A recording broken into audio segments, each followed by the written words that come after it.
भगवान बुद्ध एक दिन वन से गुजर रहे थे। रास्ते में एक व्यक्ति जमीन खोद रहा था। बुद्ध विश्राम के लिए वृक्ष के नीचे बैठ गए।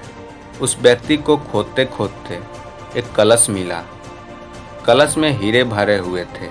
उसने सोचा, आज मेरा भाग जग उठा है। उसने कलश बुद्ध के चरणों में रखा तथा कहा, आपके आशीर्वाद से मुझे यह अटूट धन प्राप्त हुआ है। मैं इसमें से कुछ रत्न आपको भेंट करना चाहता हूँ। बुद्ध ने कहा, तुम्हारे लिए यह दौलत है, किंतु मेरी दृष्टि में यह विष के समान है। बिना परिश्रम के मिला धन विष ही होता है। वह व्यक्ति नाराज होकर कलश लेकर चला गया। उसने हीरे बेचकर संपत्ति खरीदी और दरिद्र से धनवान हो गया। किसी ईर्ष्यालु ने राजा से शिकायत कर दी कि जमीन में दबा धन राजकोष का होता है। अमुक व्यक्ति ने उसे निजी काम में लाकर नियम का उल्लंघन किया है। राजा ने उस व्यक्ति को पकड़वा कर बुलाया और कलश जमा करने को कहा, तो उसने सच्ची बात बता दी कि मैंने हीरे बेचकर संपत्ति खरीद ली है। राजा के आदेश से उसे परिवार सहित जेल में डाल दिया गया।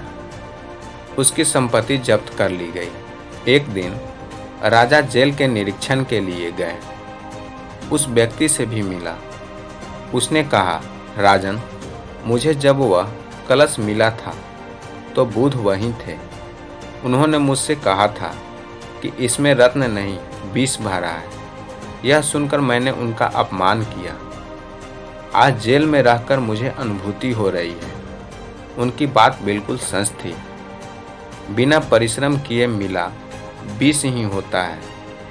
मैं एक बार भगवान बुद्ध के दर्शन कर उनसे क्षमा मांगना चाहता हूँ। राजा ने भगवान बुद्ध को ससम्मान राज्य में आमंत्रित किया। जेल से निकालकर उस व्यक्ति को बुद्ध के पास लाया गया। उसने उनके चरणों में बैठकर क्षमा मांगी तथा कहा कि आपकी बात सत्य थी। कलश में वास्तव में विष था जिसने मुझे जेल भिजवाया।